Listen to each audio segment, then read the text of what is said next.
Donc, de retour pour l'instant à Yastan, on vous prie de nous excuser pour ce désagrément technique. Je n'y suis pour rien, pour le coup, je précise. On était donc en train de visualiser des photos des différents projets de COAF, donc le Children of Armenia Fund.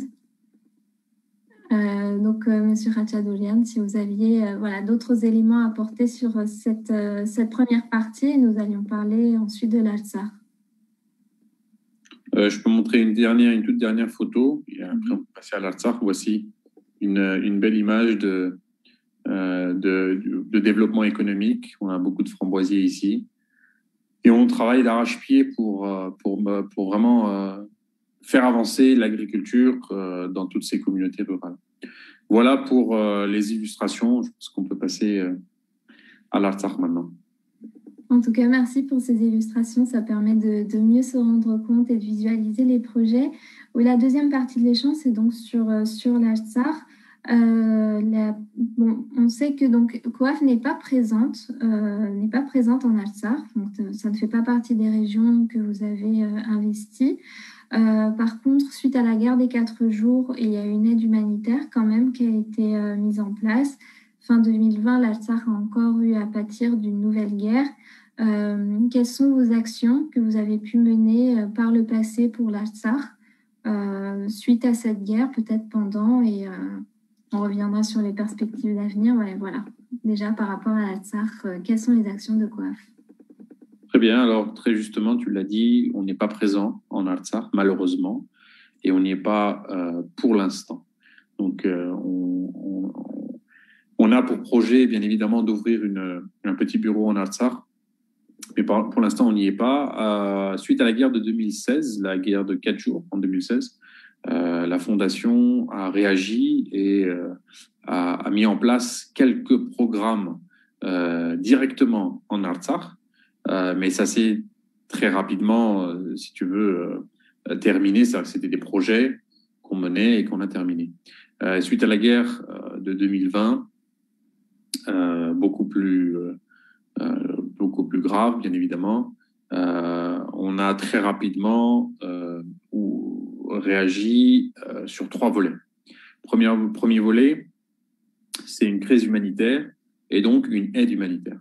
Avec nos partenaires ici locaux, je les nommerai, c'est-à-dire c'est l'Union européenne, la délégation de l'Union européenne en Arménie, avec l'ambassade de Lituanie, avec l'ambassade de France et d'autres partenaires locaux.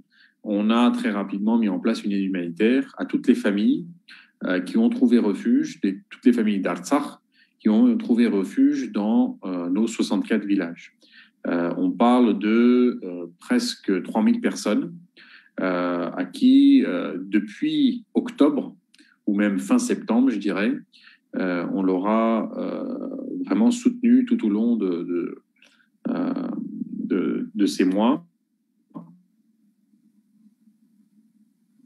avec une aide humanitaire aussi bien basique dans le sens où on leur offre donc de la nourriture, etc., mais un peu ou des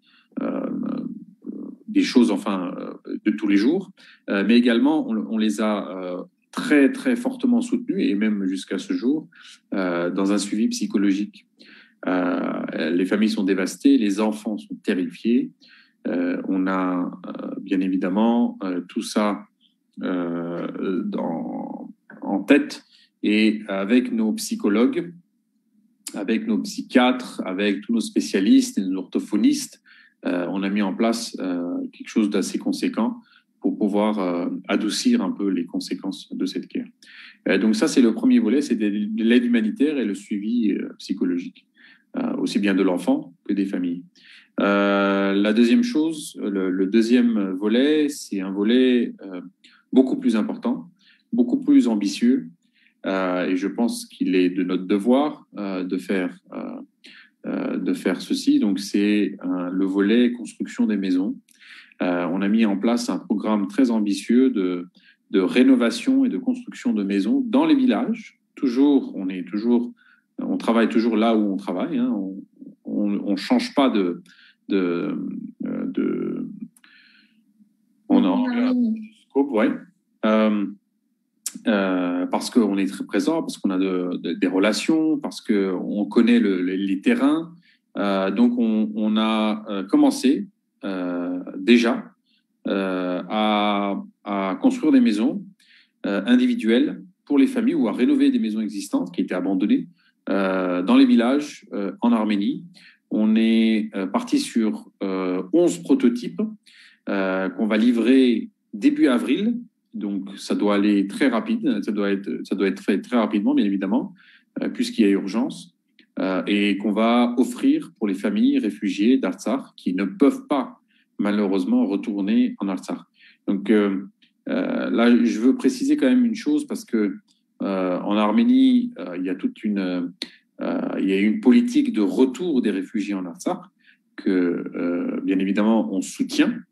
Mais ceux qui ne peuvent plus retourner chez eux, à savoir par exemple les habitants de Chouchi, les habitants de la région de Hadrout, ou les habitants des régions qu'on a cédées après le cessez-le-feu, eh bien ces familles, si elles ne trouvent pas d'appartement ou de quoi se loger en Artsakh via les aides gouvernementales, aussi bien d'Arménie que d'Artsakh, ou si tout simplement elles ne veulent pas retourner, on préfère les garder en Arménie.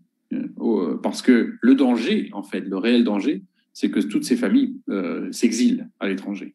Donc nous, c'est là où on arrive et on dit stop, on dit nous sommes avec vous, on comprend que vous ne puissiez pas retourner là où enfin chez vous, puisque ça appartient plus à l'Artsakh, malheureusement, ou que vous ne vouliez pas retourner pour des raisons X ou Y, on va vous offrir des conditions idéales pour vous installer en Arménie.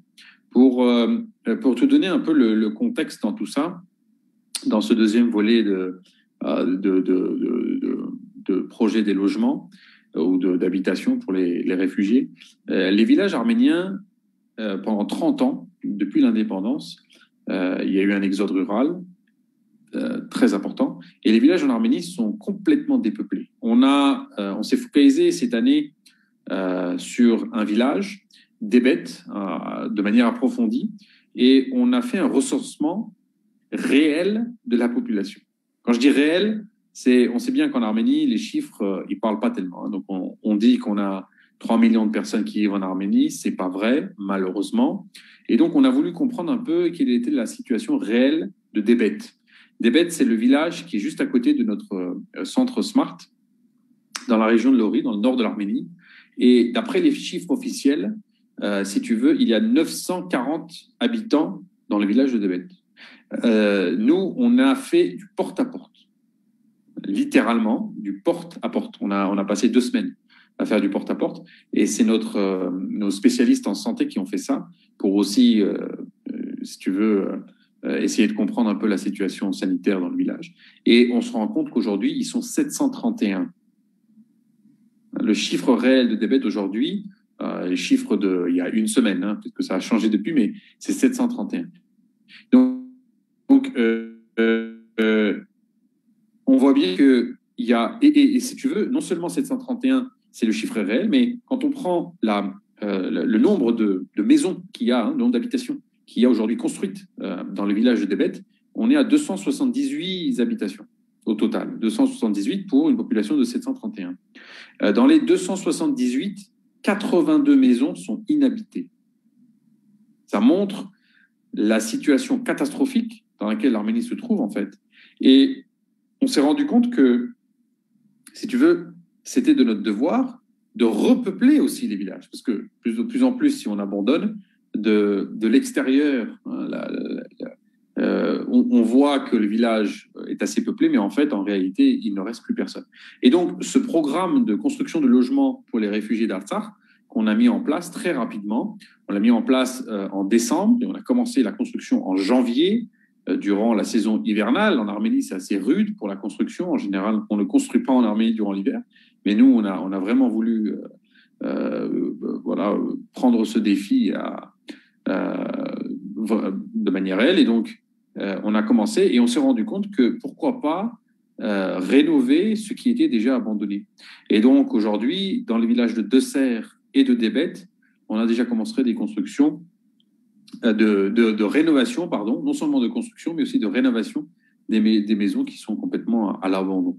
Donc, c'est, je pense, une suite logique et j'invite tout le monde à vraiment nous soutenir dans ce projet-là parce que c'est quelque chose qui s'inscrit euh, euh, dans le développement socio-économique réel du pays. Donc, c'est pas quelque chose qu'on fait pour, bien évidemment, montrer qu'on est capable de faire, ou quelque chose qu'on fait pour se donner bonne conscience, ou quelque chose qu'on fait pour pouvoir juste venir en aide aux populations qui sont déplacées d'Artsakh, mais c'est quelque chose qui vise également à soutenir toutes les infrastructures et tout ce qui existe déjà en Arménie, ou qui est à l'abandon, ou qui a vraiment besoin de rénovation urgente.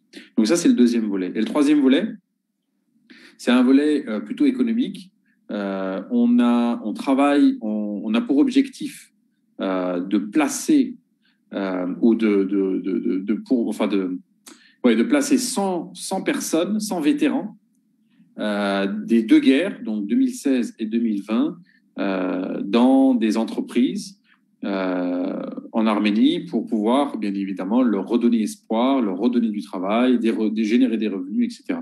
Donc 100 personnes, ça peut paraître pas beaucoup, je suis d'accord, mais ça demande beaucoup d'efforts parce que rien n'est standardisé. Hein. Quand on parle de programmes socio-économiques, chacun a sa passion, chacun a ses capacités, a ses compétences et ses connaissances. Et pour pouvoir pour pouvoir aider et soutenir 100 personnes, c'est déjà pas mal. On commence petit et j'espère qu'on finira beaucoup plus grand. Donc, 3 volets. Pour rappel, le volet aide humanitaire, très rapidement, et on ne les a jamais abandonnés. C'est-à-dire que toutes les familles qu'on a soutenues depuis octobre, on les soutient jusqu'à aujourd'hui. Et ce n'est pas juste une distribution de vivres une fois, c'est distribution de vivres toutes les 3 à 4 semaines, régulièrement, parce que la vie ne s'arrête pas après une distribution. Ça, c'est le premier volet. Le deuxième volet, c'est le volet construction de logements ou rénovation de logements, comme je l'ai dit, pour pouvoir s'assurer que les gens ne s'exilent pas à nouveau. Donc, on les garde au moins en Arménie. C'est là toute l'idée de ce programme. Et le troisième, c'est de redonner espoir en redonnant du travail à tous ceux qui ont participé aux 2 guerres et notamment à la guerre de 2001. Ce sont 3 beaux projets et conséquents. Donc, ils vont se poursuivre. C'est finalement les 3 voies également que vous allez poursuivre, on imagine, dans les mois et les années à venir. Pour tout cela, il faut du financement et on a plusieurs questions justement par rapport à ce financement. Comment est-ce que vous financez vos actions? Alors, on peut voir que aux États-Unis, il y a un dîner annuel qui permet de récolter plusieurs millions. On peut voir toute une liste de stars américaines de toute génération. Des dons, certainement. Voilà. Comment est-ce que vous financez vos actions, tout simplement? Oui, c'est une fondation qui s'efforce d'agrandir d'année en année on va dire son portefeuille de donateurs. Si je puis même exprimer ainsi, la plupart aujourd'hui sont des Arméno-américains. Donc, comme tu l'as souligné, il y a un dîner de gala tous les ans, vraiment tous les ans, depuis 17 ans qu'on existe. On a à chaque fois eu en décembre, mi-décembre en général, à New York, un dîner de gala qui permet de récolter plusieurs millions de dollars. Dernièrement, on l'a fait en ligne, malheureusement, avec le coronavirus. Et ça a quand même donné des beaux résultats. Tu as très justement parlé des stars américaines. Alors, mis à part le fait que ce sont des stars, nous, ce qui nous intéresse, c'est d'ouvrir la cause arménienne aux autres. Ça, c'est très important, c'est très compliqué, mais je pense que c'est quelque chose de très important parce que on ne peut pas se reposer seulement sur nos deniers à nous, arméniens de la planète. À un moment donné, il va falloir s'ouvrir, il va falloir s'efforcer, il va falloir essayer de faire comprendre que la cause c'est une cause, j'ai envie de dire, globale, donc le développement d'un pays qui est en voie de développement, des problèmes ou des crises comme la guerre ou le coronavirus qui sont des crises globales. Et donc, ces stars américaines, si tu veux, se sont joints à nous pour pouvoir un peu élargir notre auditorat. Donc, voilà pour ça. En France, on est très peu présent, malheureusement. J'espère que via mon propre réseau et via, bien évidemment, tout le soutien que vous pouvez nous apporter, que ce soit aujourd'hui ou demain, on pourra grandir. On est une organisation qui grandit sans cesse. On a commencé avec un village, on en est à 64. On a commencé avec une toute petite équipe. Ils étaient 5-6, pas plus. Aujourd'hui, on est 120. On est des professionnels, beaucoup d'experts, des gens de la diaspora qui travaillent avec nous, d'ailleurs. Je ne suis pas le seul. On a une équipe qui s'agrandit aussi de diaspora. Australie, Liban, France, États-Unis, des gens qui croient en notre mission. Donc, c'est important de ne pas s'enfermer et de toujours essayer de s'ouvrir, et notamment, encore une fois, j'ai envie de le répéter, aux non-arméniens. Parce que là, il y a un vrai potentiel et c'est là où il y a également des sous, hein, bien évidemment. Et justement, sur cette question de porter et d'ouvrir la cause arménienne, c'est un sujet qui nous tient particulièrement à cœur au Nord-Séjour. Justement, la guerre d'Artsakh, on imagine que pendant votre événement en ligne pour la fin d'année, vous en avez parlé. Est-ce que l'Artsakh est connu auprès, en tout cas, de vos soutiens non arméniens aux États-Unis? Est-ce que, comment est-ce qu'ils ont appréhendé la chose? Oui. Très bonne question. L'Artsakh n'est pas connu dans notre public. Bien évidemment, les Arméno-Américains ou les Arméniens qui nous soutiennent connaissent l'Artsakh. Mais en règle générale, on a un vrai problème de communication en Arménie, chez les Arméniens, en Artsakh, partout.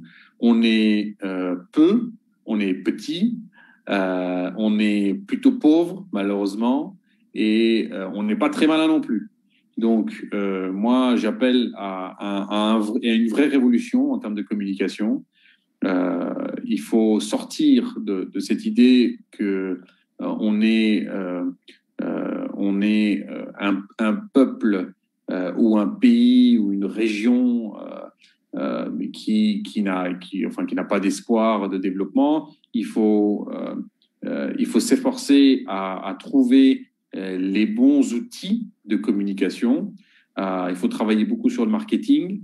Je rappelle quand même que même avant la guerre, avant le coronavirus, l'Arménie, vis-à-vis de ses voisins, Géorgie, Turquie et même Azerbaïdjan, avait quand même avait beaucoup de mal à se développer en termes de marketing et en termes de destination touristique. On était contents, on applaudissait parce que les touristes étaient de plus en plus nombreux, mais on oublie quand même que c'était le boom du tourisme dans les années 18, 19, etc. Et l'Arménie, en comparant un peu, si tu veux, dans la région, on n'était pas très fort. Donc c'est là où on s'est rendu compte qu'en marketing, on n'est pas fort, en règle générale. La guerre, pareil. On est peu, si j'ose dire, non seulement les Azéris sont plus que nous, mais en plus ils ont les Turcs à côté. Et mis à part les Turcs, ils ont beaucoup de pays amis, ou en tout cas non ennemis. Et donc, il faut qu'on soit smart, il faut qu'on soit innovant en termes de communication. C'est très important.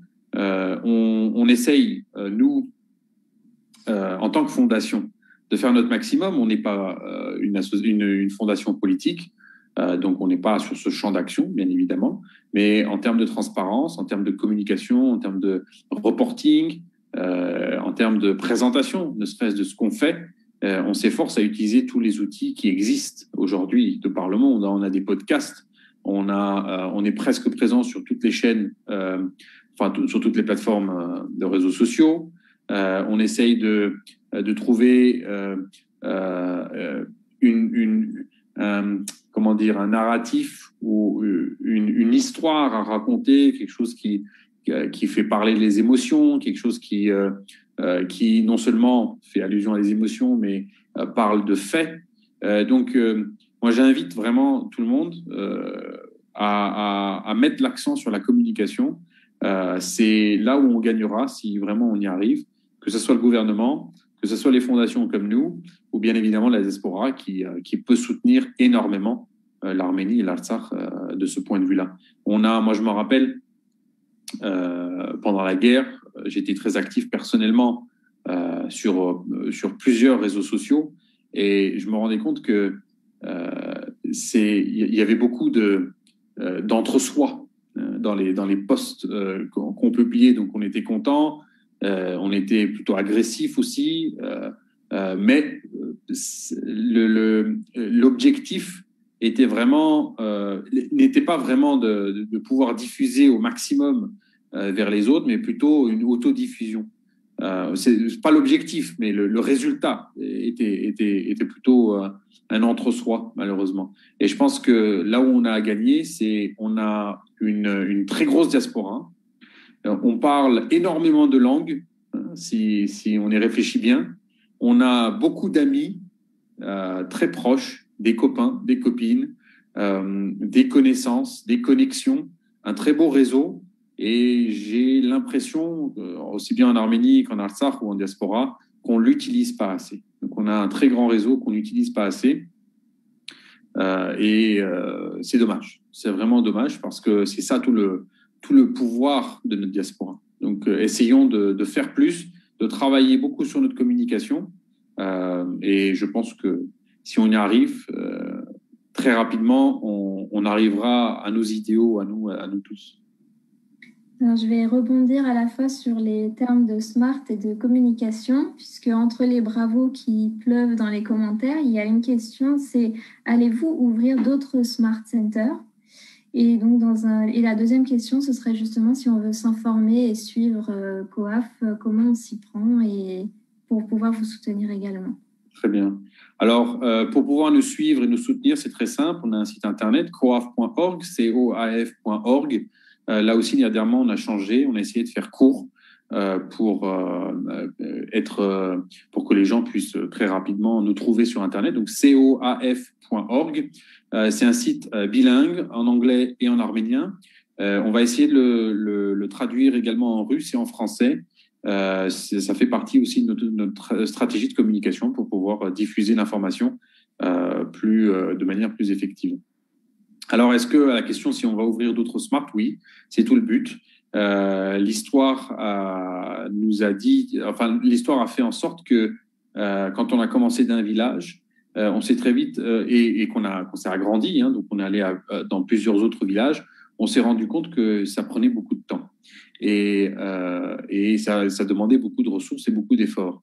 On s'est donc posé la question de manière stratégique, comment est-ce qu'on allait continuer nos programmes et nos services?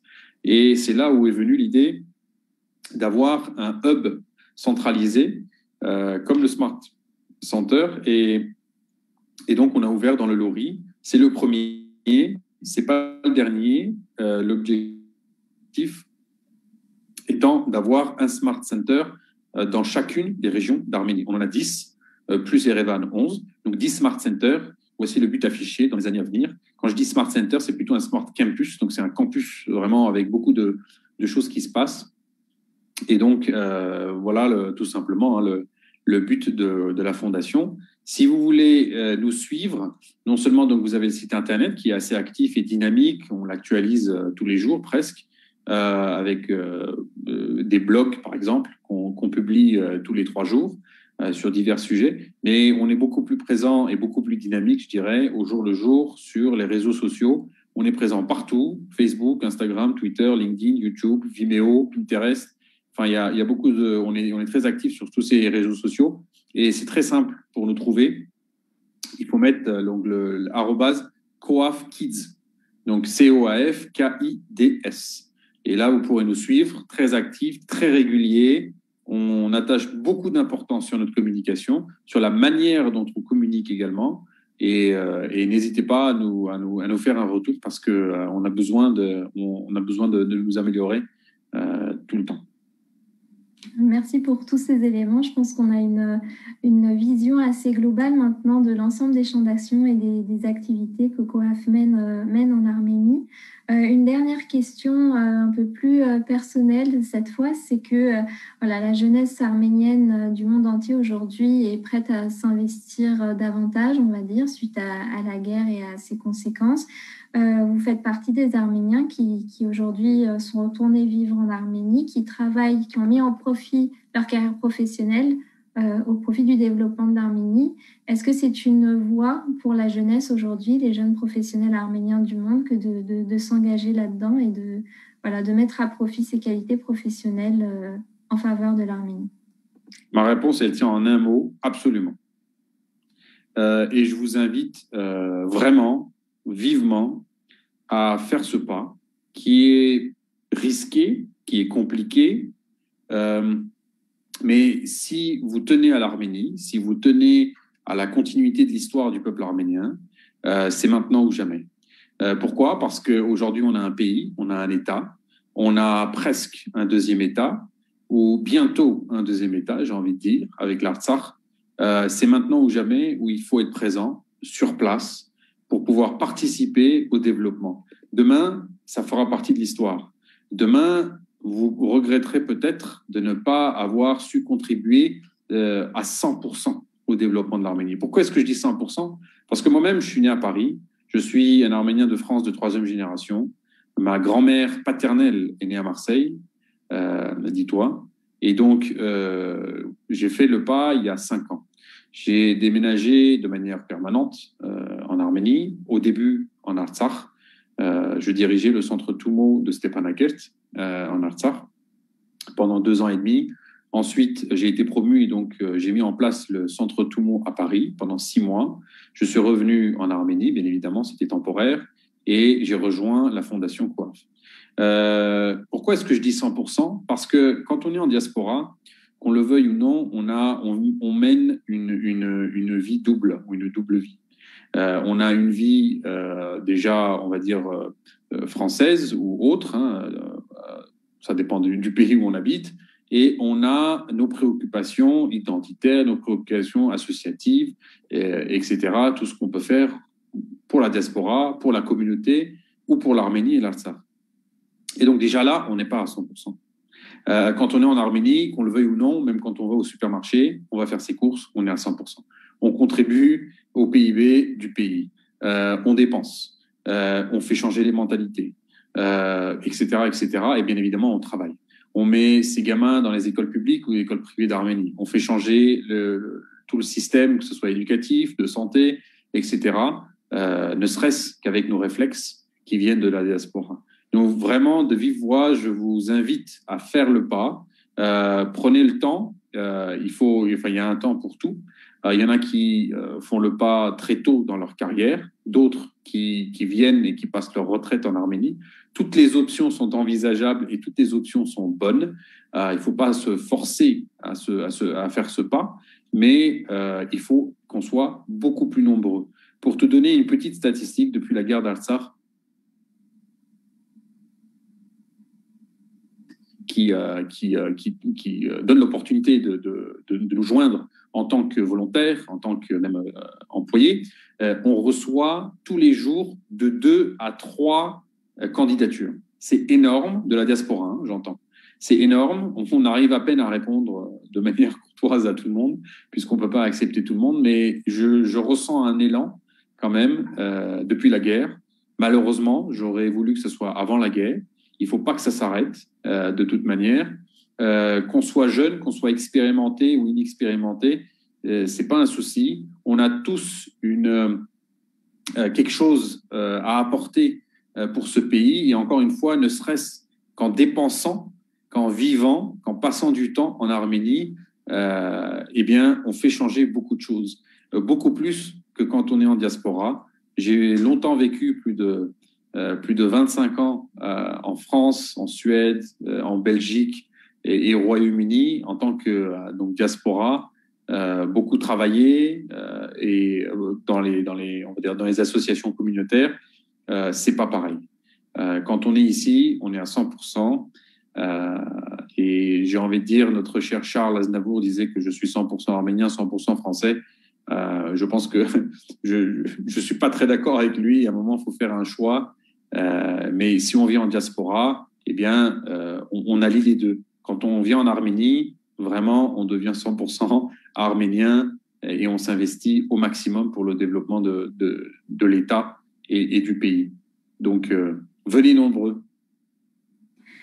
Merci beaucoup, merci pour ces belles paroles et ce message de volonté et d'espoir sur lequel on termine cet instant Hayastan. Merci Golin Khachadourian. Je rappelle que vous êtes directeur du Children of Armenia Fund, le COAF. Donc on a mis tous les liens pour vous permettre de vous documenter sur la fondation en commentaire de la vidéo. N'hésitez pas à partager le replay de cette interview. Merci de votre présence à nos côtés ce soir. Et on vous souhaite pleine réussite pour les projets de COAF, on l'espère en paix et pour un meilleur développement de l'Arménie et de l'Artsakh. Merci à toi aussi, Méliné, et bon courage dans tout ce que vous faites. Bravo. Merci beaucoup. Et merci à nos auditeurs. Et donc, on vous retrouve très prochainement pour un nouveau numéro de l'Instant Hayastan.